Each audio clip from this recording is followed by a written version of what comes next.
እግዚአብሔር የተባረከ ይሁን። እስቲ አሜን ብላችሁ ጮህ ግዴላችሁ። ዛሬ እግዚአብሔር እንደላከው መልእክተኛ ነው መቆመው። ለአንድ ሰው መልእክት አለኝ። ሁሉ ጊዜ የጠራኝን አምላክ ስለማምን እና ከልጅነቴ ነው ማገልገል የጀመርኩት በጣም ልጅ ሆኜ እና እዚህ መድረክ ላይ ተንጠራርቼ ሳይሆን ጠርቶኝ ነው የመጣሁት። ስለዚህ የጠራኝ ጌታ የታመነ ነው። አብሬ ቆማለሁ ያለ ጌታ ዛሬ ድንቅ ያደርጋል። በማንም ምንም ይሁን እግዚአብሔር ግን ይናገራል። እስቲ ጮኻችሁ አሜን በሉ እንግዲህ ይላል። እግዚአብሔር ስም የተባረከ ይሁን እና እንደ መልእክተኛ ቆሜ ሆኜ እግዚአብሔር መልእክት አስተላልፋለሁ። የምንችል እንቆምና ለቃሉ ክብር ቃሉን እናነባለን።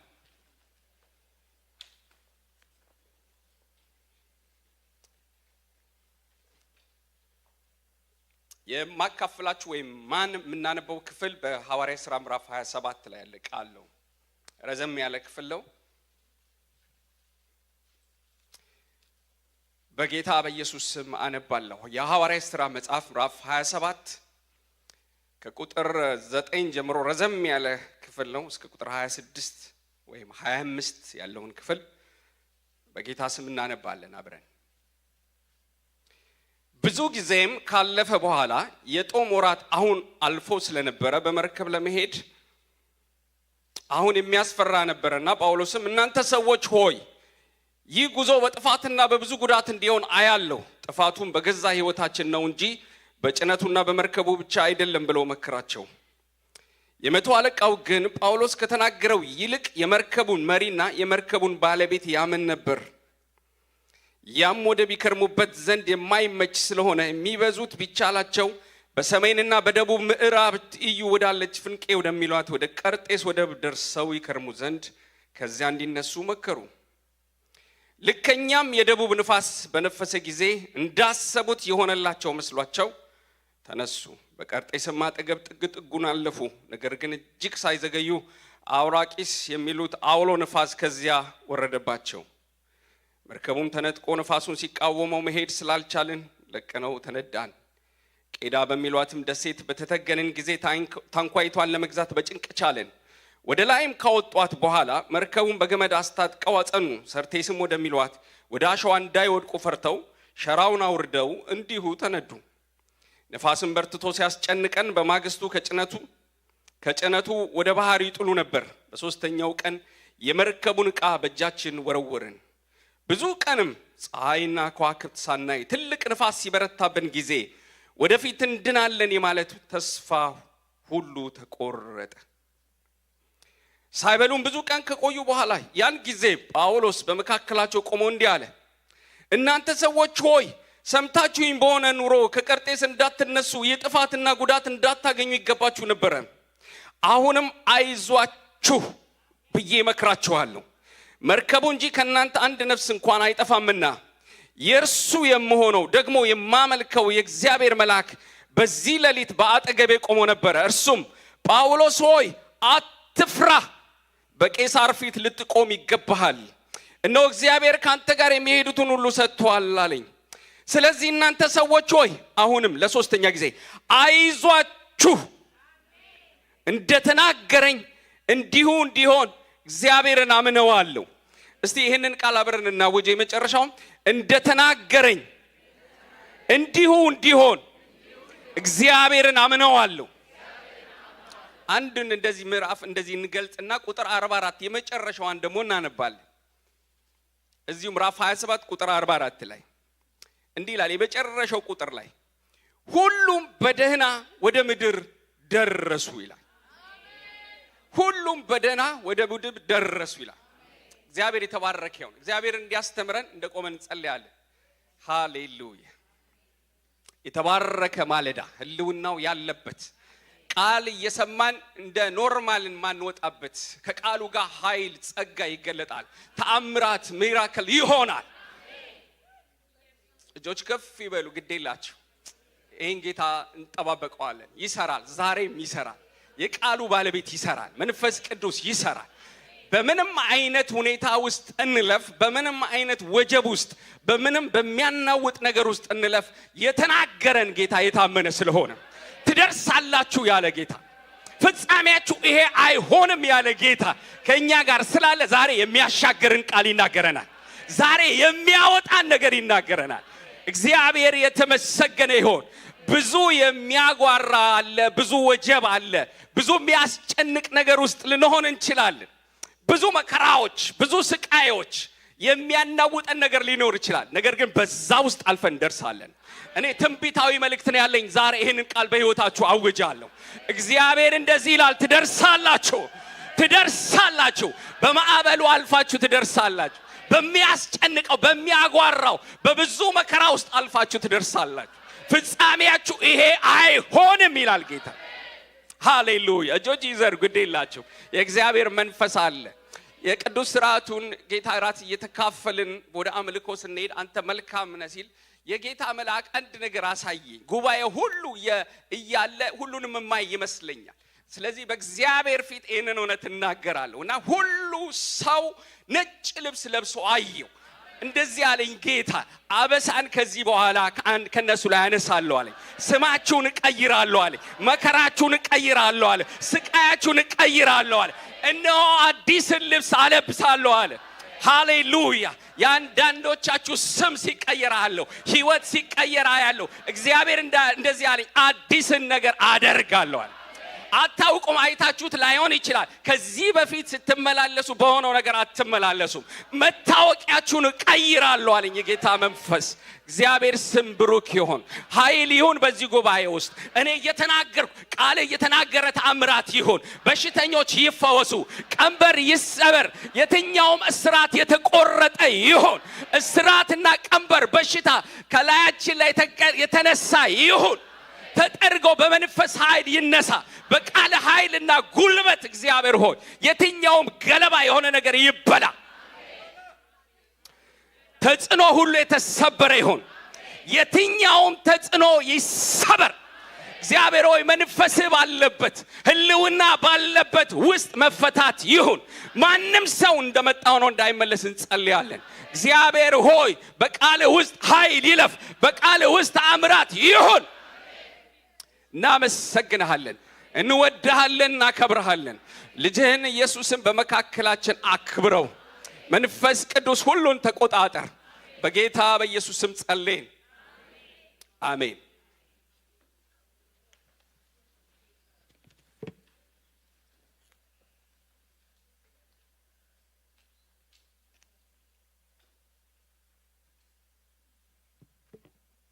እግዚአብሔርን እናመሰግናለን። የማካፈላችሁ የመልእክቴ ርዕስ የሚሆነው እግዚአብሔር ወደ ተናገረላችሁ ስፍራ ትደርሳላችሁ የሚል ነው። እግዚአብሔር ይመስገን። አሜን አትሉ? ህይወታችን ሐዋርያት ሥራ ምዕራፍ 27 ሙሉ ምዕራፉ ማለት ይቻላል እስከ 44 ቁጥሮች ሙሉ የጉዞ ታሪክ ነው የሚያሳየው። በባህር ላይ ያለ የጉዞ ታሪክ ነው እና ህይወታችንም እንደው በዚህ በምድር ምንኖርበት 60 እና 70 80 ዓመት ልክ እንደዚህ ይመስላል። የጉዞ ነው እና ወጥና ቀጥ ብሎ የሚሄድ ነገር የለም። ብዙ አውሎ ንፋስ አለ፣ ብዙ ወጀብ አለ፣ ብዙ የሚያናውጥ ነገር አለ። ነገር ግን እንደርሳለን። እግዚአብሔር የተመሰገነ ይሁን። በጣም የሚገርማችሁ ሉቃስ የዚህ መጽሐፍ ጸሐፊ ሉቃስ ነው። ሉቃስ እያንዳንዱን ነገር በጥንቃቄ ነው የዘገበው ማለት ነው። በዚህ በመርከብ ጉዞ ወቅት ላይ ራሱ የነበረ ሰው ነው እና ዝም ብሎ አይመስልኝ በመጽሐፍ ቅዱስ ውስጥ ዝም ብሎ እንደዚህ የተጻፈ አይመስልኝ። ይሄ ሁሉ ቁጥር ይሄ ሁሉ ምዕራፍ ስለ ጉዞ ታሪክ የተጻፈው እግዚአብሔር ሊያስተምረን የፈለገው ነገር ስላለ መንፈስ ቅዱስ አስቀድሞ ይሄንን በሱ ውስጥ አስቀምጧል። የሚገርም ነው ወገኖቼ። እግዚአብሔር አስቀድሞ ገና ጠዋት ጳውሎስን በሐዋርያት ሥራ ምዕራፍ 9 ቁጥር 15 ላይ የተናገረው ነገር አለ። እግዚአብሔር በማለዳ ጌታ ሕይወቱን ሲያገኘው በአሕዛብ በነገስታትና በእስራኤል ልጆች መካከል ላይ ስሜን ትሸከም ዘንድ የተመረጠ ዕቃዬ ነው ብሏል። እና የጳውሎስ ሕይወት ከሐዋርያት ሥራ ምዕራፍ 13 ጀምሮ ሄዳችሁ ስትመለከቱ እንደዚህ ነው የሆነው። መንፈስ ቅዱስ መጣ፣ ለእስራኤል ለዩልኛል። ከዛ በኋላ ራሱ በገላትያ መጽሐፍ ላይ እንደተናገረው ወደ አረብ ሀገር ሄድኩኛል። አገልግሎቱ በአውሮፓ በኤዥያ በአረብ ሀገራት ሁሉ በአንደኛና በሁለተኛ የወንጌል ጉዞ ወቅት ላይ ሁሉ ተልእኮውን ፈጸመ። ወይም እግዚአብሔር አስቀድሞ እንደተናገረው በጳውሎስ ሕይወት ላይ እንደዛው ሆነ፣ እንደዚያው ኖረ። የሐዋርያት ሥራ መጽሐፍ ምዕራፍ 23 ላይ ሄደን ስንመለከት ራሱ ጌታ መልአክ በሌሊት በእስር በነበረበት ሰዓት ላይ በእስራኤል ልጆች መካከል ላይ ስለ ስሜ እንደመሰከርክ ደግሞ በሮም በቄሳር ፊት ልትቆም ይገባሃል። ስለዚህ አገልግሎትን ፈጽመሃል፣ አሁንም ትፈጽማለህ። በአሕዛብ እንደመሰከርክልኝ በእስራኤል ልጆች መካከል እንደመሰከርክልኝ በነገስታት ዘንድ ትቆምን ዘንድ ይገባል አለው። ስለዚህ ተልእኮን ሰጠው ወደ ሮም ጣሊያን ማለት እና ሮም ጣሊያን ለመሄድ ግዴታ ትኬት ቆርጦ ኢንቪቴሽን ቪዛ ተሰጥቶት አይደለም። በእስር ከእስረኛ መካከል ላይ ሊሄድ ሐዋርያት ሥራ ምዕራፍ 27 ቁጥር 1 ላይ ሊሊዮስ ለሚባል ለመቶ አለቃ አሳልፈን ተሰጠን ይላል። በመርከብ ለመሄድ በተወሰነ ጊዜ አልፎ ከእስረኞች ጋር ሌሎች መንገደኞች አሉ። በዚህ ውስጥ ቁጥር 37 አካባቢ ላይ ወደ 276 ሰዎች አሉ። ቀላል መርከብ አይደለም ወገኖች፣ ትልቅ መርከብ ነው። በዛ ውስጥ ከእስረኞች ጋር፣ ከነጋዴዎች ጋር፣ ከሌሎች መንገደኞች ጋር፣ ከጳውሎስ ጋር ከነበሩ ጥቂት ሰዎች መካከል ምናልባትም ከ1 እስከ 5 ጸሐፊውን ጨምሮ በቁጥር 5 የሚሆኑ ሰዎች እንዳሉ ግልጽ ነው።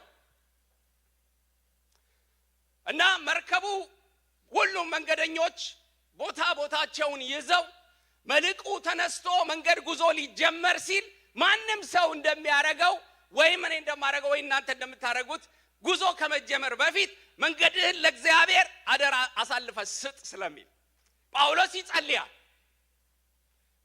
ጳውሎስ የሚያክል የእግዚአብሔር ሰው በዚህ መርከብ ውስጥ አለ። ሲጸልይ አንድ ነገር አየ። ያየው ራእይ የሚያስፈራ የሆነ ነገር ነው። መንገዱ የሰላም አይደለም እና ጳውሎስ ልክ መርከቡ ከመንቀሳቀሱ በፊት እና በጣም የአደጋ የሚመስል ድምፅ አሰማ። ቁጥር 9 እንዳነበብነው እናንተ ሰዎች ሆይ ብሎ ጮኸ። ለምን እንደዚህ አይነት አስደንጋጭ ከፊት ለፊት ያለ መንገድ አደጋ አለው የሚል ቀስ ብሎ የሚናገር አይመስልም። ለምን ጉባኤውም ትልቅ ነው፣ መንገደኞች ትልቅ ናቸው እና ይጮሃል። እናንተ ሰዎች ሆይ ይህ ጉዞ በጥፋትና በጉዳት እንዲሆን አያለው ብሎ አስጠነቀቀ። ጮኸ፣ አያለው አለ። ነገን የሚያውቅ እግዚአብሔር ገለጠለት። መንገድን የሚያውቅ እግዚአብሔር አሳየው። እግዚአብሔር ይናገራል። ነገን የሚያውቅ እግዚአብሔር፣ ፍጻሜን የሚያውቅ እግዚአብሔር በአንድም በሌላም ይናገራል። ሰው ግን ምን አይልም፣ አያስተውልም። ስለዚህ መንገዱ ምን አለው? አደጋ አለው። ደግሞ አደጋው በንብረትና በመርከቡ ብቻ እንዳይመስላችሁ በገዛ ሕይወታችን ጭምር። የሚገርም ነው ወገኖች፣ በጣም አደገኛ የሆነ የሚያስፈራ መልእክት እግዚአብሔር ተናገረ። ሮንግ ወይ ነው ይሄ የተሳሳተ መንገድ ነው ብሎ ጳውሎስ አስጠነቀቀ። ታውቃላችሁ አንዳንዴ እግዚአብሔር እየተናገረን የምንስተው መንገድ የተሳሳተ መንገድ ነው፣ ልንደርስበት አንችልም። መንገድ ተሳስታችሁ ሃይዌይ ብትነዱ ፍጥነት ስለጨመራችሁ አትደርሱም በፍጹም። ቆይ የተሻለ እንድደርስ ብላችሁ ብትነዱትም አትችሉም። የሚሻለው ነገር እና ኤግዚቱን ፈልጎ መዞር ነው። የሄዳችሁበት ርቀት ሄዳችሁ ማለት። በህይወት መንገድ ጉዞ ውስጥ ስታችሁ አትንዱ። እግዚአብሔር ሲናገር መስማትን የመሰለ ነገር የለም። የሚሰማኝ ግን በእርጋታ ይቀመጣል ይላል። ከመከራም ስጋት ያርፋል። ሊመጣ ካለው ነገር ሊደርስባቸው ካለው ነገር እግዚአብሔር ሊመክራቸው ሊመራቸው ፈለገ። እግዚአብሔር እና በመንፈስ የሚመሩ እነሱ የእግዚአብሔር ልጆች ይሆናሉ ተብሎ ተጽፏል። እግዚአብሔር መከራ ከመምከሩ በፊት ችግር ከመድረሱ በፊት በመንፈስ ይመራል። እግዚአብሔር ይናገራል አይደል ወገኖች? በብዙ መንገድ እኮ እየተናገረን ነበር በዚህ ቦታ ላይ። አንዳንዴ በቁም እያለን እየነቃን እግዚአብሔር በቃል ይናገረናል፣ በዝማሬ ይናገረናል፣ በተለያየ መንገድ ይናገረናል። እግዚአብሔር አልሰማ ስንል ደግሞ አስተኝቶ በህልም ይናገረናል። ህልም ማለት ባይዘው በህልም እግዚአብሔር በቀን አንሰማ ስንል አስተኝቶ የሚናገረን መንገድ ማለት እና አስተኝቶ ራሱ በህልም ይናገራል። በብዙ መንገድ እግዚአብሔር ይናገራል፣ ግን አያስተውሉ እና ይሄኛው መልእክት መጣላቸው። ነገር ግን ምንድነው ጩኸቱ? ምንድነው የሚሰማው? ምንድነው ብለው ጳውሎስን አገኙ። መቶ አለቃው እንደዚህ አረገ። አጭር የሆነ ሚቲንግ ማድረግ አለብኛል። ለዚህ ሚቲንግ ከዚህ ሁሉ ሰው መካከል ላይ የሚያስፈልገው አንዱ ካፒቴኑ ነው፣ የመርከቡ ባለቤት እና ፕሮፌሽናል ነው። ስለ አየሩ ጸባይ፣ ስለ ጉዞ የሚያውቅ ሰው ነው። ሁለተኛ ደግሞ የሚያስፈልግ ሰው የመርከቡ ባለቤት ነው። በአንድም በተዘዋዋሪም ተጎጂ የሚሆነው እሱ ስለሆነ ኃላፊነቱን ይወስዳል። ከዛ ጳውሎስ ነው። ጳውሎስ የእግዚአብሔር ሰው የእግዚአብሔር መልእክተኛ በዛ ውስጥ አለ። መቶ አለቃው አወያያቸው። ካፒቴኑ ምን ይመስልሃል ተባለ። ከጸባይ አንፃር ከሙያ አንፃር ሲናገር ጳውሎስ የተናገረው እግዚአብሔር አሳየኝ የሚለው ሰው ይሄ ነገር ምን ይመስልሃል ተብሎ ሲባል እሺ እኔ እንደሚመስለኝ ሰላም ነው፣ አየሩ እንደውም ለባህር ጉዞ አመቺ ወቅት ነው እና ሰላም ነው ብለዋል። በመቀጠልም የመርከቡ ባለቤት እኔ ኃላፊነቱን ወስዳለሁ ታውቃላችሁ። እና በዚህ ውይይት ውስጥ እግዚአብሔር የሰጣቸውን ያን ምሪት አልተቀበሉትም ማለት ነው። የእግዚአብሔር ሰው የተናገረው ነገር በቃ ዋጋ አጣ ማለት ነው። ከሙያ አንፃር፣ ከእውቀት አንፃር፣ ከሀብት አንፃር የእግዚአብሔርን ድምፅ አቃልሉት። የሚገርም ነው። ይሄን የመሰለ አስፈሪ ነገር እንደዚህ ተናግሮ መሄድ ማለት ምን ያህል ከባድ ነገር ነው። ነገር ግን ለምን አልሰሙትም? ብዙ ጊዜ በተለያየ መንገድ ይሄ ምዕራፍ ተሰብከን ሊሆን ይችላል፣ እኛም እናነበው ይሆናል። ነገር ግን ብዙ ጊዜ ማናስተውላቸውን 3 ነገሮች እነግራችኋለሁ። ወይም ደግሞ በህይወታችን ከእግዚአብሔር ምሪት ከተሰጠን እግዚአብሔር ከሚያሳየን ነገር ለምንድን ነው ምንወጣበት 3 ነገሮች አሉ ከዚሁ ክፍል ላይ። የመጀመሪያው እዚህ ቁጥር 12 ላይ ያልቃል። ያም ወደብ ይከርቡበት ዘንድ የማይመች ስለነበረ ነው። አይመችም፣ እንዲቆዩ የሚያረግ ስፍራ አይደለም። መከራ አለበት፣ ክረምት ነው፣ ጭቃ ስለሆነ መታገስ አይችሉ። ታውቃላችሁ፣ ለዛ ነው ብዙ ጊዜ ከጸጸት የሚያወጣ ጳውሎስ እኮ ወረድ ብለው ቁጥር 23 ላይ ሰምታችሁኝ ቢሆን ኖሮ ይላል። አንዳንድ ሰው ካለፈ በኋላ ከገባበት በኋላ በጸጸቱት ሆኖ ባይሆን ኖሮ የምንለው ነገር አለ። ባይሆን ኖሮ እዚህ ውስጥ ባልገባ ኖሮ ከእንደዛ አይነት ጸጸት እግዚአብሔር ያድናችሁ። እስቲ አሜን ብላችሁ ጩኝ እንግዲህ። ስለዚህ ምን ስለነበረ ነው? አይመችም። ዲስኮምፈርት የሆነ ስፍራ ከእግዚአብሔር ምሪት ያወጣል። ሁኔታ መከራ የሚያልፍ አይመስልም። ጊዜ የሆነ ነገር። እኛ በልጅነት ከ25 ዓመት በፊት በኃይለኛ ችግርና መከራ ውስጥ እናልፍ ነበር እና 3 ጓደኛ ማቾች ነን እና እንጸልያል። በጣም ከባድ የሆነ መከራን የምናሳልፈው አንዳንዱ ብነግራችሁ በጣም ከባድ በልጅነት ከባድ መከራ ውስጥ እና የሚቀየር አይመስልም እና እንገስጻለን። የኛ ሰፈር በጣም ጉስቁልና ሰፈር ነው። በጣም የደሃ ሰፈር የኛ ሰፈር ነው። የደሃ ሰፈር የሚባል ሰፈር። ጓደኞቼ እንደምን ይላሉ እንዴ ይሄ ሰይጣን ከሰማይ ሲወድቅ እኛ ሰፈር ነው እንዲወደቀው። እና የዚህ ሰፈር ጂኒ ብቻ አይመስልም ይሄ ሁሉ መከራኛ ላይ የሚደርሰው። ከሌላ ሰፈር የሚላካል። ይሄ ብቻ አይደለም፣ ከአረብ ሀገር ሁሉ የሚላካል። ይሄን ሁሉ ያደረገብን ያለው ጂኒ፣ ይሄን ሁሉ መከራ የሚያደርግብን የሚላክ መንፈስ እንገስጣለን። እና እግዚአብሔር ግን ይናገረን ነበር እና በብዙ መንገድ እግዚአብሔር እንደሚጎበኘን ይናገረናል። ግን አይመስልም፣ ነገሮች የሚቀየሩ አይመስሉም። እና አንድ ከመካከላችን አንድ ወንድም ምንም ሳይነግረን በልቡ አንድ ነገር አስቦ ለኛ መጥቶ ነገረን። ለምንድን ነው ማንሰደደው አለ። ለምንድን ነው ማን ሄደው? እና እንዴት ብለን ምናምን ምክሩን ስንሰማ አይ በቃ ብዙ መንገዶች አሉ፣ ብቻ እናንተ ከ200 እስከ 300 500 ብር አገኙ፣ በዚህ በሱዳን በኩል አድርገን መተማርገን እንሄዳለን። በቃ ውስጣችን ሲቀጣጠል ስናስበው ይሄን መንገድ የባህሩ መንገድ ሳይሆን ሌላውን ሳይሆን ብቻ ችግሩን ለማምለጥ ካለን ፍላጎት ግን ጌታን እንወድ ስለነበረ ደግሞ ጌታን ደግሞ የሚለውን እንስማ እስቲ እንጸልይ ብለን ተንበርክከን እየጸለይን በጾም በጸሎት የእግዚአብሔር ሰው ነብይ፣ የዛን ጊዜ ነቢያት ጋር ሄደን ሳይሆን ነቢያት ነበር ወደኛ የሚመጡት። አሜን በርግጥ ይላችሁ እና እግዚአብሔር ልኮኝ ነው ከወሊሶ የሚባል ከተማ ነው የመጣሁት ምናምን አለ። አንኳኩቱ እናንተ ሰዎች ሆይ አለ ያሰባችሁት መንገድ አይደለም፣ ሞት አለበት ይላል ጌታ። ፈቃዴ አይደለም እንዳትሄዱ ብሏል ጌታ። አለቀስን። አረ ጌታ ሆይ እና ሁኔታ የሚቀየር አይመስልም። እግዚአብሔር ባለልን ቦታ ላይ እንደሆነ አሜን። ድል አለ። የማይነጋ የሚመስል ለቅሶ ማታ ቢሆን ጠዋት ደግሞ ደስታ ይሆናል።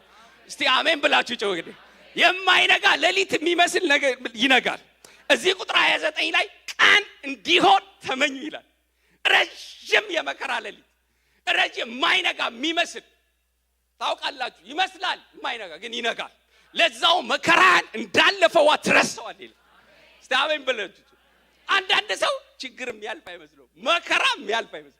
ለራሱ ችግርና መከራ ስም ያወጣ።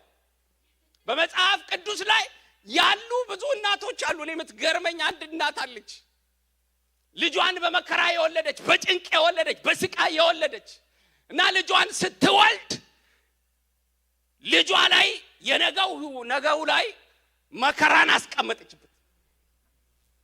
ልጄን በጭንቅና በመከራ ስለወለድኩት ልጁ ያቤጥ ይባላል። ያቤጥ ማለት መከራ፣ የመከራ ልጅ ማለት ትርጉም። ነገው ላይ ይሄንን አስቀመጠች። ለምን? ችግሯን ላለመርሳት። የነገዋ ላይ የተቀመጠ ትልቅ ከርስ። ያቤጽ ግን እዚህ ነገር ላይ አመጽ አካሄደ። ይሄን አልቀበልም ማለት አቤቱ ብሎ እግዚአብሔርን ጠራ። እግዚአብሔርም የለመነውን ሰጠው ይላል። እስቲ አሜን ብላችሁ ጭዋቂ። የትኛውም ነገር የገደበ የተነገረብንን ቃል አልፈን እንሄዳለን። አንተ አትሄድም፣ አትደርስም፣ አንተ ማለት እንደዚህ ነው፣ ደሞዝ እንደዚህ ነው እና እውቀት ይሄ ነው፣ ከዚህ እስከዚህ ነው ተብሎ የተወሰነ ድንበር አልፈን እንሄዳለን። ሰው ያለንን ሳይሆን፣ ሁኔታ የተናገረን ሳይሆን እግዚአብሔር ያለንን ቦታ ላይ እንደርሳለን። እስቲ አሜን ብላችሁ ጮሁ። እንግዲህ እግዚአብሔር የተባረከ ይሁን። አልፈን መሄድ ይሆንልናል። ችግር ያልፋል፣ መከራ ያልፋል እያልኩኝ ነው። ፈጠን ማለት ስላለብኝ ነው። እና ጊዜው የማይመች ክረምት ጭቃ ስለነበረ እግዚአብሔር ከሰጣቸው ምሪትና ከዚህ ትእዛዝ ወጡ። ሁለተኛው ደግሞ እዚሁ ቁጥር 12 ላይ በሰሜን በደቡብ ምዕራብ ትይዩ ወዳለች ፍንቄ ይቅርታ ቁጥር 11 ያም ወደ ቢከርሙበት ዘንድ የማይመች ስለሆነ ይልና የሚበዙት ቢቻላቸው በሰሜንና በደቡብ ምዕራብ ትይዩ ወዳለው ፍንቄ ወደሚሉት ወደ ቀርጤስ ወደብ ደርሰው ይከርሙ ዘንድ መከሩ ይላል። አብዛኞቹ መከሩበት፣ ተማከሩበት። አብዛኛው ወሰነ። እግዚአብሔር የሰጣቸውን ምሪት እጅ በማውጣት አደረጉት። ከዚህ አጭር ውይይት በኋላ ነገሩን ወደ ህዝቡ አመጡና ምን ይመስላችኋል ሲሉ ሁሉም ሰው እጅ በማውጣት አረጋ። አረ እንሂድ፣ እዚህ ከመቆየት ይሻል፣ ቆሞ ከመቅረት አረ ያገኘው ማግባት ይሻላል ተባለ። በአዲሱ መደበኛ ትርጉም አለ። እጅ በማውጣት አረጉ። እጅ በማውጣት ብዙዎች መከሩበት። እኔ ነግራችኋለሁ እንደ እግዚአብሔር መልእክተኛ ብዙዎች ስለመከሩበት ነገሩ ልክ ነው ማለት አይደል። ከእግዚአብሔር ምሪትና ከተሰጠው ከዚህ ነገር የሚያወጣው የአብዛኞች ኑሮና አካሄድ ነው ማለት። ብዙ ሰው ሲያደርገው ነው የሚያደርገው። ብዙ ሰው ይኑረው እንጂ ጤነኛ ነው ብሎ ያስባል። በቁጥር ያምናል። አብዛኛው ሰው የሚከተለው ትውልድ ሰውን ቁጥር ነው። የሚገርመኝ ቃል አለ እዚህ ሐዋርያት ሥራ ምዕራፍ 18 19 ላይ በኤፌሶን አርጤምስስ የምትባል ቤተ ጣዖት ነበረች ይላል። በኤፌሶን ያሉ የከተማ ሰዎች ሁሉ ወደ ከተማ ይወጡና በዓል ሲያከብሩ የኤፌሶን አርጤምስስ ታላቅ ነች ብለው ይጮሁ ነበር ይላል። አብዛኞቹ ይጮሁ ነበር እና ታላቅ ነች እያሉ ሲጮሁ አብዛኛው ይጮሁ ነበር። ጸሐፊው ሲጽፍ ግን በጣም ያስተዋለው ነገር አብዛኞቹ ግን ለምን እንደሚጮሁ አያውቁም ነበር ይላል። ሲባል የሚል ሰው ሲያጨበጭብ የሚያጨበጭብ ህዝብ ነው ያለ እና በሆነ አጋጣሚ ከተማ ውስጥ ቆመን ነበርና ተሰብስበን ባለንበት ድንገት ሰዎች ይሮጣሉ እና ደነገጠ።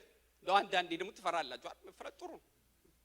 እና ፈርተን እኔም ሮጥኩ እና በጣም እየሮጡ እኔም ተከትዬ ሮጥኩኝ። ለምንድን ነው የምንሮጠው? እስቲ ቆም ብለን እስቲ ሰው እንኳን ጠይቅ ምናምን ብለን እንጠይቃለን። ምንድነው የሮጫ ምናምን ብዬ ስጠይቅ ለነሱ እኮ ገውጥ ነጋዴ ሰልባጅ የሚሸጡ ናቸው። ታዲያ እኔ ምን አገባኝ? አሳሳች ትውልድ አለ ወገኖች። ያሳስታል፣ ዝም ብሎ ቁጥር ያሳስታል። እጅ ሲያወጣ እኔ ለምን እቀራለሁ ብሎ ያወጣ። አብዛኞቹ መከሩበት። አብዛኛው ስለመከረበት ነገሩ ልክ አይደለም። የተሳሳተ ህይወት፣ የተሳሳተ ኑሮ አብዛኛው ስላደረገው እንዴ ሶኬ እኛም ምንድነው ከማን አንሳ ስላንክለው ማለት ነው። ሮንግ ወይ ፈጠን ልበል። ሶስተኛው ምክር ልከኛ የደቡብ ንፋስ በነፈሰ ጊዜ እንዳሰቡት የሆነላቸው መሰላቸው ይላል ቁጥር 13።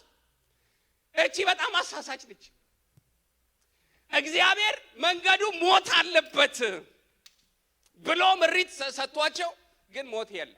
ይልቁንስ ልከኛ የደቡብ ንፋስ ነፈሰ። ደስ የሚል ነው። ለባህር ጉዞ አመቺ ነው። ለስላሳ ነው። ሰሚል ደስ የሚል እቺ ብዙ ጊዜ አሳስታኝ ታውቃለች። እኔ እናንተን አላውቅም። የኔ አሳሳች ነች። የደቡብ ንፋስ ያ ሲነፍስ ያሰቡት የሆነላቸው መሰላቸው ይላል። እንደዚህ በሉ ተባባሉ። ብዙ አይደለም ግን እስቲ አጠገባችሁ ያለውን ሰው ለአንዴ ብቻ እንደዚህ በሉኝ። መስሎህ አትወስን በሉኝ። አይ አንዳንዶች አላላችሁ በዚህ ስልጣን አታምኑ ማለት ነው። በቤተ ክርስቲያናችን ውስጥ ብዙ ስለ ትዳር እንጸልያለንና ብዙ ሰዎች እንዲጎበኙ እና አንድ እህት እኔን መጣ ላገባ ነው አለችኝ። ደስ ይላል ማገባት እንዴ በጣም በረከት ነው እና በጣም ይገርማል አለች። በጣም አገልጋይ የሆነ ሰው ነው ማገባው። በጣም ደስ ይላል። ፎቶውን ላሳያለችና ፎቶውን ሳይ በጣም ያምራል። አገልጋይ ፎቶ ሲነሳ እንዴት ነው አይታችኋል? ቅዱሳን እንደዚህ ነው ወይስ እንደዚህ የካራቴ ያደረኩት ምስል? እንደዚህ ነው። እንደዚህ ያለ ፎቶ ደስ ይላል። እና ተገናኝታችሁ ታውቃለህ እንዴ? ውልቀን አለች። ዋው ደስ ይላል። እና እንዴት ነው በቪዲዮ ኮል ነው ምን ተዋወቀው? በፎቶ ሰው ከፎቶ ጋር ይኖራል እንዴ ወገኖች? አይኖርም። ይኖራል ወይ? ከፎቶ ጋር ሰው ይጣላል? ከፎቶ ጋር ይጣላል። እና አይሆንም። መታየት እንኳን አለ ቢያንስ ትንሽ ጊዜ መውሰድ አለባችሁ ብዬ ስለ አይ እንተ ደግሞ ምን ያስፈልጋል? አንዳንድ ነገር እንዴት እንደሚፈጥን አላውቅም። የደቡብ ንፋስ ይፈጥናል። በአንድ ወር ነገሩ አለቀ። በአንድ ወር መኖር ተጀመረ። ከቸርችም ቀርታ ነበር፣ አኩርፋ ነበር። አንድ ቀን ሌሊት ምሽት ላይ ነው ተደወለልኝ። አረ ፓስተር ድረስ፣ ሌላ ሰው ይዘህ ድረስ። ምንድነው? በቃ ሊገለኝ ልንጋደል ነው። ከጋብቻ በፊት ወር፣ ከጋብቻ በኋላ ወር። የዓለማችን ፈጣን ዳር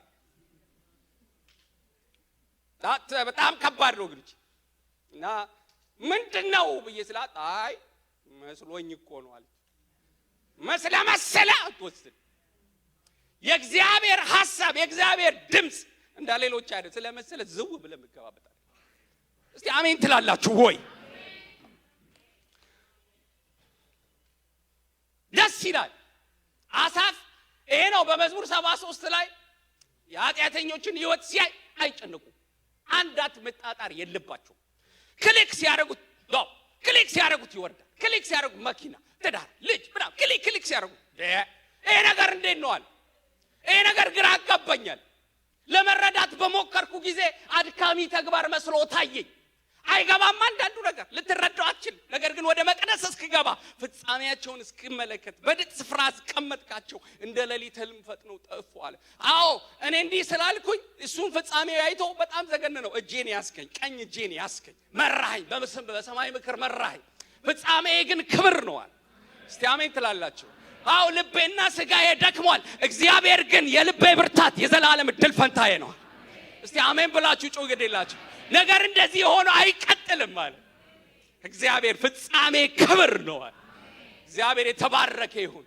ነገር እንደዚህ ስላልፈጠነ ነገር ስላልሆነ የደቡብ ንፋስ አሳሳች ነው። ከዚህ በኋላ ያሉ ቁጥሮችን ለማውራራት በጣም ይከብዳል ወገኖቼ። ግልጽ የሆኑ ነገሮች ናቸው። ብዙ አልቆዩም። ቁጥር 14 ብዙ ሳይቆዩ አውራቂስ የሚባል አውሎ ንፋስ ወረደባቸው ይላል። እኔ ለባርካችሁ ዛሬ በቀንነት እንደ እግዚአብሔር ሰው እንደ ካህን ባርካችኋል። ልጆቻችሁን ከፍ አድርጉ። መከራ አያገኛችሁ፣ መከራ አይውረድባችሁ። አገኛቸው ነው የሚለው፣ ወረደባቸው ይላል። ይህ አውራቂስ ቀላል አይደለም። ከደቡብና ከሰሜን ምስራቅ የሚመጣ ነው። መርከብ አለች፣ ትልቅ ባህር ነው። ምንድነው የሆነው? ሰሜናዊ ምስራቅ የሆነው ማዕበል መጣ። ሲመጣ ባልታሰበ ሁኔታ መጥቶ ደን ነው ያለባቸው። በጣም ከባድ። የደቡቡ ሌላ አለ። በመሃል ኳስ ሜዳ እንደሚጫወቱ ተጫዋቾች መርከቧን እዚህ ጋር የሰሜኑ ሲጠልዛት ላክልኝ ይላል ደቡቡ ደግሞ ወደዚህ ይጠልዛት። መርከቧን አናወጧት። ከዚህ የተነሳ ደግሞ ምን አደረጉ? ያንን የሚያክል መርከብ በገመድ ሊያስታጥቁት ማለት እንዲህ ጠመጠሙበት ይላል። የሚቻል አይደለም። ከባድ መከራ። በእጃቸው ያለውን ዕቃ ጣሉ፣ ወረወርን ይላል። እግዚአብሔር የመባረክ አጀንዳ አለው፣ ሰይጣን የማስጣል አጀንዳ አለው በብዙ መንገድ። በማግስቱ የጭነቱን ዕቃ ወረወርን ይላል። በፍርሃት ውስጥ እንወድቃለን ብለው በብዙ ጭንቅ ውስጥ። በጣም ከባዱና አደገኛው መከራ ግን ቁጥር 20 ላይ ያለው ኃያሌ ቀን ጨለማ ነበረ።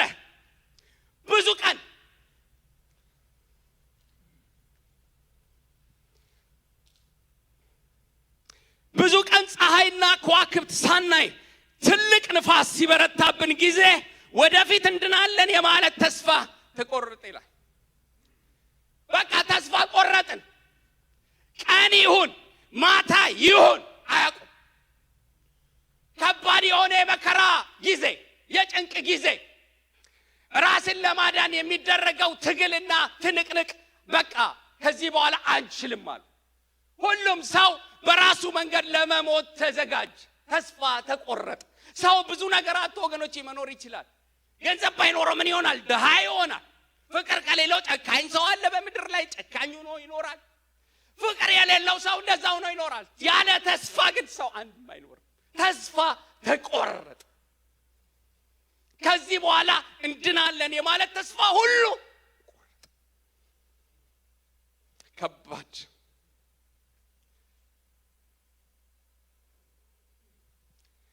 ዛሬ እኔ መልእክት አለኝ። አሜን በሉ። ግድ የላችሁ ተስፋ በተቆረጠ ነገር ላይ ከዚህ በኋላ አይሆንም የተባለ ነገር ላይ አንዳንድ ነገሮች አሉ አይደል? እኛ እኮ የፈሰሰዋ ምን አይጠበስም በቃ ይባላል አይደል? ተስፋ የቆረጥንበት ነገር ማለት ከዚህ በኋላ አይሆንም የተባለ ነገር ዛሬ ቃል ልናገር ነው። ዛሬ ላውጅ ነው። እስቲ አሜን ብላችሁ ጮኝ። ግድ የላችሁ እስቲ አሜን ብላችሁ ጮህ። ግድ የላችሁ በዚህ ጊዜ ሁሉም ኃያሌ ቀን ጨለማ በነበረበት ሰዓት፣ ተስፋ በተቆረጠበት ሰዓት ላይ በዚህ ጊዜ የእግዚአብሔር ሰው ጳውሎስ መጣ። በዛ መካከል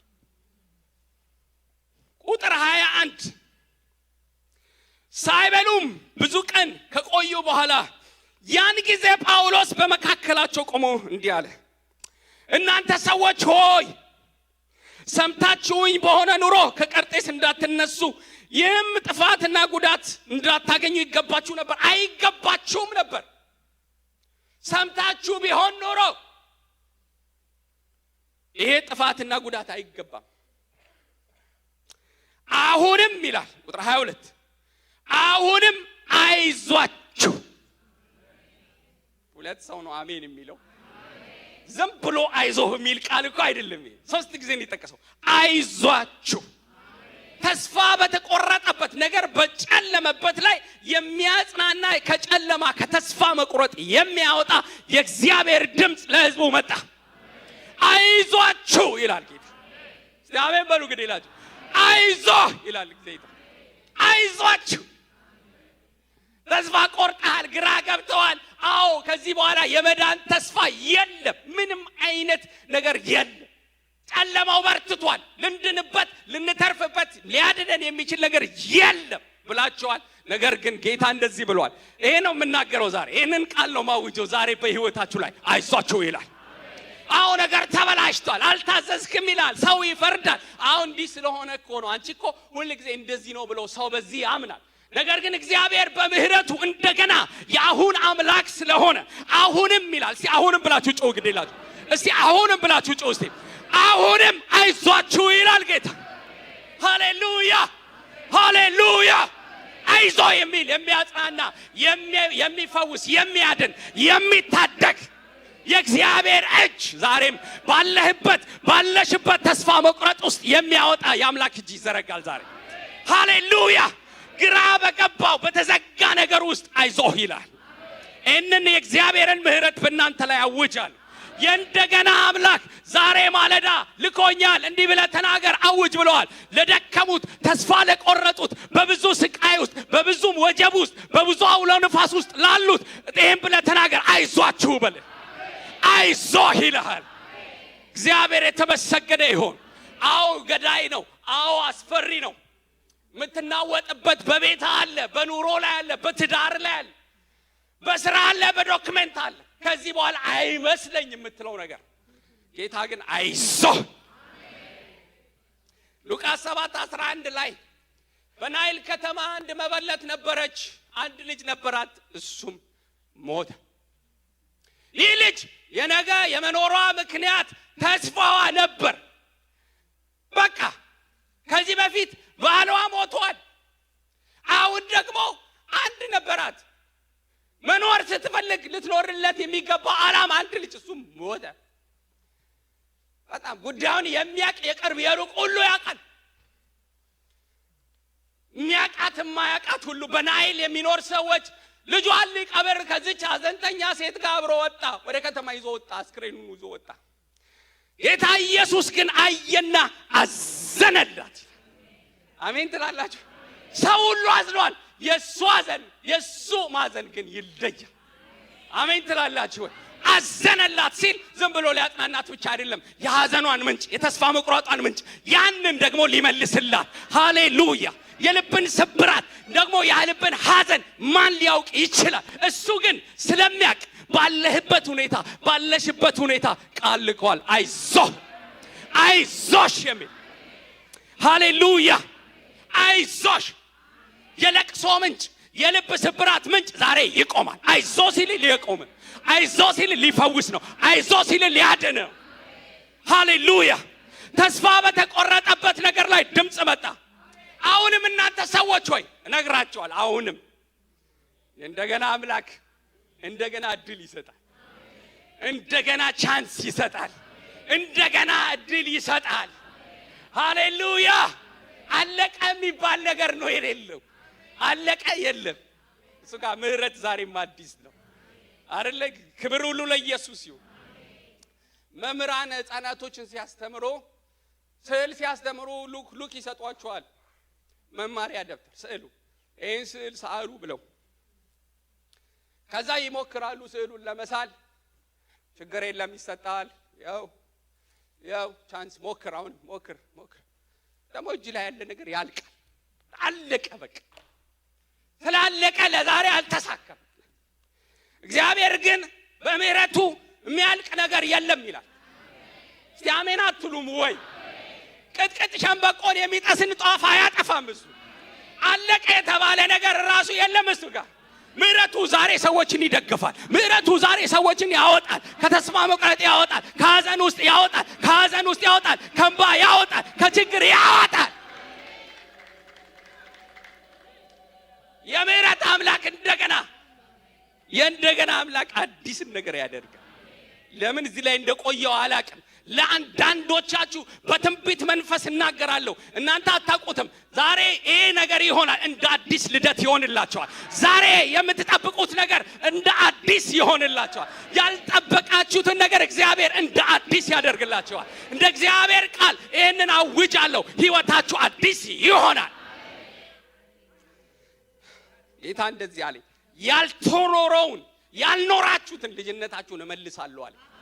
እስቲ አሜን ብላችሁ ጮህ። እስቲ አንዳንዴ እንደዚህ ትንቢት እናገራለሁ። ስለዚህ አሜን ብላችሁ ተቀበሉ። ግድ የላችሁ። እግዚአብሔር ተምችና ኩኩባ ብዙ ያንን ዘመን እመልስላችኋለሁ። ሃሌሉያ። እንደገና ሰምታችሁም በሆነ ኑሮ ከቀርጤስ እንዳትነሱ እንዲሁ እንዳይገባችሁ ነበር። አሁንም አይዟችሁ፣ ይህ መርከብ እንጂ ከእናንተ አንድስ ነፍስ እንኳን አይጠፋም። እንደዚህ ነው። ለምን እንደሆነ ታውቃላችሁ? የነገረኝን አምናለሁ። ትደርሳለህ ያለኝን አምናለሁ። እሱ የታመነ ነው። የእርሱ የምሆነው ደግሞ የማመልከው የእርሱ የሆነ ደግሞ የሚያመልከው እሱ በዛ መርከብ ውስጥ አለ፣ በጨለማ ውስጥ አለ። የሌለ በሚመስል ነገር ውስጥ እግዚአብሔር አለ። የእግዚአብሔር የለም በዚህ መከራው፣ በዚህ ኑሮዬ ውስጥ፣ በዚህ ትዳሬ ውስጥ፣ በዚህ ህይወት ውስጥ እግዚአብሔርማ የለም በምትሉበት ነገር ላይ እግዚአብሔር አለ። ሃሌሉያ። እስቲ አሜን። ለእግዚአብሔር ክብር እናመጣለን። እግዚአብሔር አለ፣ እውቅና እንሰጠዋለን። ዛሬም ቀኝ እጃችንን ይዞታል። አለ፣ እግዚአብሔር አለ። ነገሮች አይመስሉም፣ እግዚአብሔር ግን አለ።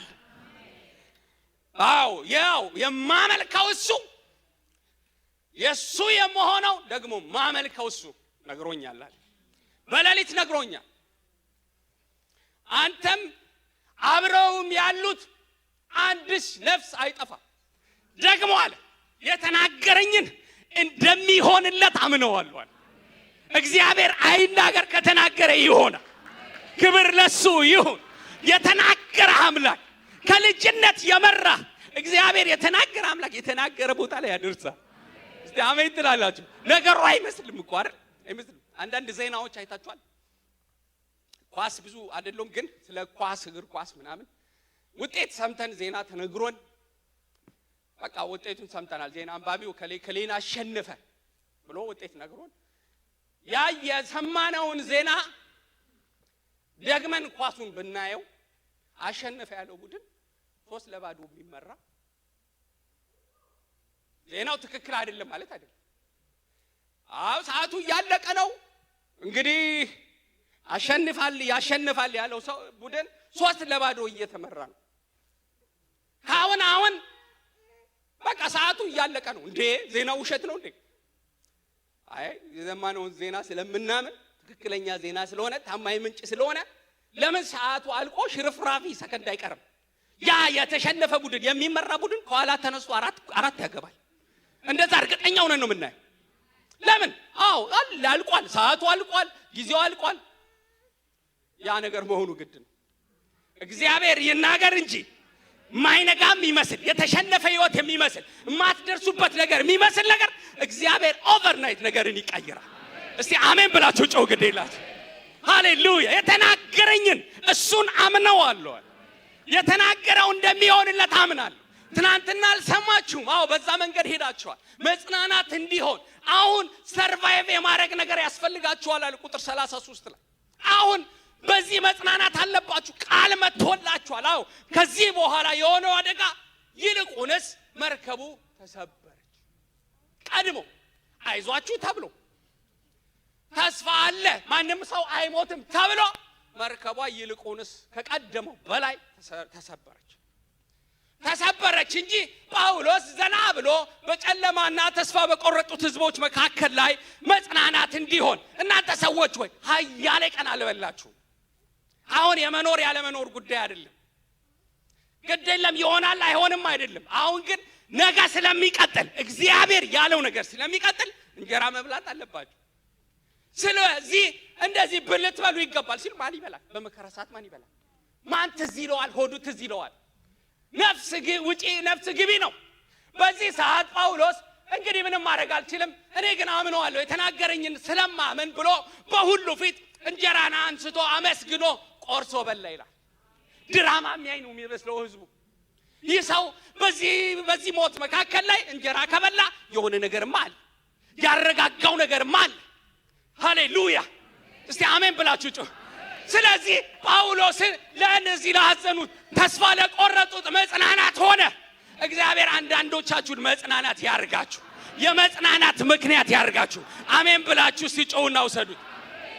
አንስቶ እንጀራን ሲበላ ሁሉም ሰው ተጽናኑ ይላል። ሁሉም ሰው በሉ፣ እግዚአብሔር ይመስገን። በጨለማ ውስጥም በሞትም ፍርሃት ውስጥ ቢሆን እንጀራን በሉ ይላል። ለምን? ቃል መጥቷል። ትቀጥላላችሁ። ትንቢት አትፈልጉ? ትንቢት ማለት ይሄው የእግዚአብሔር ቃል፣ የእግዚአብሔርን ቃል በእናንተ ህይወት አውጃለሁ። ለአንዳንዶቻችሁ ትቀጥላላችሁ። እዚህ ጋር በቃ የምትሉት የእናንተ ፍጻሜ ይሄ አይደለም። አሜን ትላላችሁ? ፍጻሜ ይሄ አይደለም። እግዚአብሔር የተናገረ ከልጅነት ጀምሮ ይሄ ነው እንዴ? ህይወት ይሄ ነው እንዴ? አገልግሎት ይሄ ነው እንዴ? አይደለም። ጌታ እንደዚህ ይላል፣ ትቀጥላላችሁ።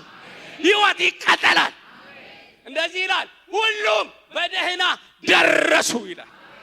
ሃሌሉያ! እኔ እናገራለሁ፣ እግዚአብሔር የተናገራችሁ ስፍራ ላይ ትደርሳላችሁ።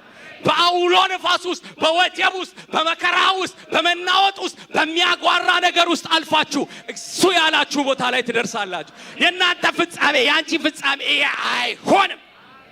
እስቲ አሜን ብላችሁ ጮህ። ሃሌሉያ! ሁሉም ወደ ደህና ደረሱ። እግዚአብሔር ወደ አለላችሁ ስፍራ ትደርሳላችሁ። መልእክቴ ይሄ ነው። ጌታ በልቤ ላይ ያስቀመጠው መልእክቴ ነው። እንደዚህ በል ብሎኛል። ትደርሳላችሁ። በትዳር ህይወት ትደርሳለህ። በአገልግሎት ህይወት ትደርሳለህ። ብዙ የሚያጨናግፍ ነገር አለ፣ ብዙ ነገር አለ። ግን እግዚአብሔር ተናግሯል። ዛሬ ቃል መጥቷል። ትደርሻለሽ። አሜን ትላለህ ወይ? በጣም የሚገርም ነው። ደረሱ። ያ መከራ ማዕበል አለፈና ወደ ወደብ በምን በስባሪ። አንዳንዶቻችሁ የደረሱት በመርከቡ አይደለም። መርከቡማ ተሰብሯል። በስባሪ። ለምን? ቃል ስለመጣ በስባሪ፣ በተሰበረ ነገር። ብዙ መዝሙር፣ ብዙ ስብከት ሰምታችሁ ሊሆን ይችላል። ከዚህ አውድ አንጻር ግን እኔ የምናገረው የትንቢት ቃል አለ። የተሰበረ ነገር ይዛችኋል። የተሰበረ ትዳር፣ የተሰበረ ቢዝነስ፣ የተሰበረ ነገር፣ ማንኛውም ነገር ሊሆን ይችላል። እኔ ግን ቃል እግዚአብሔር እንደተናገራችሁ በስባሪ ነገር ትደርሳላችሁ። ሲደርሳለሁ ብላችሁ ጮህ አላላችሁም? አንዳንዳችሁ ጮክ ብላችሁ እደርሳለሁ ብላችሁ። ሃሌሉያ! ሁሉም ደረሱ። አይደርሱም የተባሉት ደረሱ። ምዕራፍ 28 ቁጥር 1 ላይ ከደረሱ በኋላ የሆኑትን ነገር ተናግሬ ጸልዬ ጨርሳለሁ። ምዕራፍ 28 ከደረሱም በኋላ በደህና ከደረሱ በኋላ በዚያን ደሴት መላጥያ እንደምትባል አወቁ ይላል። አረማውያንም የሚያስገርም ቸርነት አደረጉልን ይላል ጻፊ። የደረሱት መላጥያ የምትባል ደሴት ነች። እኔ አውቃታለሁ። ማልታ የምትባል አውሮፓ ውስጥ የምትገኝ ጣሊያን ውስጥ ያለች ደሴት ነች በአሁኑ ማለት እና በዛን ጊዜ ደሴት ነበረች እና አረማውያን የሚባሉ ሰዎች ይኖሩበት ነበር። ታውቃላችሁ። እግዚአብሔር ግን ከመርከብ ከብዙ ሞት አትርፏቸው ሳለ እነዚህ ደግሞ ክፉ ሰዎች ሊሆኑ ይችላሉ፣ የማያውቋቸው ሰዎች አረማውያን ናቸው። ነገር ግን እግዚአብሔር ከመርከብ አደጋ ከብዙ ሞት ያተረፋቸው ስለሆኑ አረማውያን የሚያስገርም ቸርነት አደረጉልን ይላል። ስለዚህ የእግዚአብሔርን ቃል በእናንተ ላይ ላውጅ ነው ዛሬ። እስቲ አሜን ትላላችሁ? መድረሳችሁ ብቻ ሳይሆን የእንደገና አምላክ እንደገና በረከትን ቸርነትን በህይወታችሁ ያደርጋል። እስቲ አሜን ብላችሁ ጮሁ። ቸርነት ይደረግልሃል። ቸርነት ይደረግልሃል። በማን እጅ? በአረማውያን እጅ፣ በክፉ ሰዎች እጅ፣ በጨካኞች እጅ፣ ለጋሽ ባልሆኑ ሰዎች እግዚአብሔር ቸርነት ያደርግላቸዋል። በትንቢት ነው የምናገረው። ይሄንን ቃል ትንቢት ነው የምናገረው። አሜን ብላችሁ ውሰዱ። እግዚአብሔር እንደዚህ ያደርጋል። በሐጌ መጽሐፍ ላይ ምዕራፍ 2 ላይ እንደዚህ ይላል፣ ከዚህ በኋላ ባለው ዘመን ሰማይና ምድርን አናውጣለሁ፣ ባህሩንና የብሱን አናውጣለሁ፣ አሕዛብንም አናውጣለሁ፣ የተመረጠው ዕቃ ይመጣል፣ ብሩም ወርቁም የኔ ነው ይላል ጌታ። ሃሌሉያ! እስቲ አሜን። አንዳንዶቻችሁ ምን እንደምታምኑ አላውቅም። እግዚአብሔር ግን ይሄን ቃል ስረዳ አንድ ነገር አስረዳኝ። አንድ ነገር ገባኝ። ታውቃላችሁ የዚህ ሀገር ትራንስፖርት ብዙ አይደለም። የኛ ሀገር ትራንስፖርት ባስ በጣም ሰው ተጠቅጥቆ ነው የሚሄደው። እኛ አካባቢ በጣም 3 ቁጥር የምትባል ባስ አለች እና ሙልት ትላለች። ህዝብ እንደዚህ ነው በቃ ተገፍቶ ኋላ መጥቶ ተጠቅጥቆ ነው እና አንዳንድ ጎረምሳ ሰዎች መሃል ላይ ይዘውት ይሄንን እንትሉን ጠጋበሉ ቢባል አይጠጉ፣ ይዘው አይልቁ፣ ስፍራ አይልቁ። ነገር ግን የባስ ሹፌሩ ምን ያደርጋል? በመስታወት ያይና አትጠጉም ይላል። አዎ አንጠጋ። ከዛ መኪናውን ይነዳዋል። ዝም ብሎ ባሱን በደንብ ይነዳውና ፍሬኑን ያዝ ሲያደርገው እንደዚህ የያዘ ሁሉ ይለቃል። በቃ ይለቃል፣ ስፍራን ይለቃል፣ ያሸጋሽጋል። እግዚአብሔር እንደዚህ ነው የሚለው፣ ሰማይንና ምድርን አናውጣለሁ፣ ካስፈለገ የብስና ባህሩንም አናውጣለሁ፣ መያዝ ያለበት ያልያዝከውን እግዚአብሔር እመልሳለሁ አለ። ብር ከፈለገ ወርቅም ከፈለገ የኔ ነው አለ ጌታ። ይሄን ቃል የሚያምን ሰው ይሄ ይሆንለታል። እስቲ አሜን ብላችሁ ጮህ። እግዚአብሔር የአሕዛብን ወርቅና ብር ሰጣለሁ አለ። እግዚአብሔር የተባረከ ይሁን። 2014 ዓመተ ምህረት ዩዘርላንድ ከተማ ብየው አላቅም። ይሄን ወደ አይምሮዬ ስለመጣልና እየተናገሩ አንድ ምስኪን ሰው ተቀበለኝ። ለአገልግሎት ነው የሄድኩት። በዛ መሃል ልጁ ምስኪን ጋዜጣ አዟሪ ነው። እግዚአብሔር እንደዚህ ይላል፣ አንተ ልጅ እኔ አላቅም፣ ግን እግዚአብሔር በቃ የአሕዛብን ሀብት ብልጥግና እንደውም ወደ አንተ የሚመጣውን ሰው አየዋለሁ። ነጭ የሆነ ሰው ነው። እግዚአብሔር በአንተ ላይ ኢንቨስት ያደርጋል። ሚሊዮነር ሆነህ ወደ ኢትዮጵያ ትመለሳለህ። ያስቃል፣ በጣም ያስቃል። ከአቅም በላይ ከተነገረ ነገር በላይ ያው አምላክ ምስክር ነው። 3 ወር አልሆነም። በጣም ትልቅ የሆነ ኢንቨስትመንት እግዚአብሔር በሱ ላይ የሚያደርግ ሰው አስነሳ። ታውቃላችሁ በህዳሴ ግድብ ትልቅ የሚባል ትልቅ በቃ ፕሮጀክት ነው አንደኛው። ሁለተኛው የዚህ ሰው ሆነ። አሁን ኢትዮጵያ ትልቅ ኢንቨስተር ሆነ። ይሄ እግዚአብሔር ከተናገረ አመት ሳይሞላው ማለት ነው። እግዚአብሔር ካስፈለገ ነጥቆ ያመጣል። ጤናችሁን ከተያዘበት ይለቃል። በረከታችሁ ከተያዘበት ይለቃል። እኔ እናገራለሁ እግዚአብሔር ቸርነትን አደርጋለሁ። እስቲ በማለዳ አሜን ብላችሁ ጮህ። እግዚአብሔር ቸርነትን አደርጋለሁ። ሃሌሉያ! ዛሬ ቸርነት የሚደረግላችሁ ሰዎች አሏችሁ። ሃሌሉያ! እግዚአብሔር አስለቅቃለሁ፣ በረከትን አስለቅቃለሁ፣ ጤናን አስለቅቃለሁ፣ ስኬትን አስለቅቃለሁ። ለእግዚአብሔር ክብር ይሁን፣ ለእግዚአብሔር ክብር ይሁን። ከደረሱ በኋላ ቸርነት ተደረገላችሁ። ይሄ ብቻ አይደለም፣ ይሄን ነግሬ ነው የምጸልየው። ሁለተኛው ነገር እዚህ ቁጥር 2 ላይ ዝናብም ስለሆነ ብርዱም እሳት አንድ ነው፣ ሁሉም ተቀበሉና ጳውሎስ ግን ብዙ ጭራሮ አከማችቶ ወደ እሳት ሲጨምር እፍኝት ከሙቀት የተነሳ ወጣ እጁን ነደፈችው ይላል። አረማውያንም እባቡ በእጁ ላይ ተንጠልጥሎ ባዩ ጊዜ እርስ በርሳቸው ይህ ሰው በእርግጥ ነፍሰ ገዳይ ነው፣ ከባህር እንኳን በደህና ቢወጣም የእግዚአብሔር ፍርድ በሕይወት እንዲኖር ዘንድ አልተወውም አሉ። እርሱ ግን እባቢቱን ወደ እሳት አራገፋት ይላል። ካላጣችሁ ቦታ እባቧ ተሳሳተች። እቺ እባብ እፍኝት የምትባል የዛ ሀገር ሰዎች ያውቋት፣ በደንብ አድርገው ነው የሚያውቋት። ገዳይ እባብ ደግሞ ገዳይ የሆነ ያልሆነ አለ ይላል ሳይንስ። ደግሞ ያውቋት መርዛማ ነች፣ ገዳይ ነች። መታ ነደፈችው። ጳውሎስ ግን ቃል ያለው ሰው ነው። እስቲ አሜን ብላችሁ ጮህ። የተነገረበት ሰው ነው እሱ። እግዚአብሔር ያለው ነገር ሳይሆን በሕይወቱ እንደማይሞት ያውቀዋል። ገና 2 ዓመት ይቀረዋል። በሮም በቄሳር ፊት ሊቆም ይገባል። በብዙ መከራ ውስጥ ቢያልፍም አሁን ደግሞ ገዳይ የሆነ እባብ መጥቶ ሊገለው እንደማይችል ያውቅ። ጳውሎስም ይላል እፍኝቷን ምን አለ? በጌታ ሰላም ወደ እሳቱ ምን አላት? ሲያራገፈ በለሽ። ለአንድ ሰው ቃል መጥቶለታል ዛሬ ከኑሮው ላይ፣ ከህይወቱ ላይ፣ ከልጆቹ ላይ፣ ከቢዝነሱ ላይ ገዳይ የሆነ ነገር ሁሉ ይራገፋል። እስቲ አሜን ብላችሁ ጮሁ።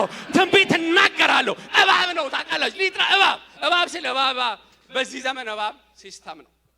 ልጆችን የሚበላ እባብ አለ። በዚህ ስትለው በጓደኛ ስትል በቴክኖሎጂ በኤአይ ብትል በቻርጅ ቢት በተለያየ የሚመጣውን እባብ አታውቀውም። ቁጭ ብለህ ከልጅ ጋር ልታወራ አትችልም፣ ልትግባባ አትችልም። በጣም በምን ነገር ግን የእግዚአብሔር መንፈስ ይህንን ይናገራል በህይወታችሁ ላይ በኑሯችሁ ላይ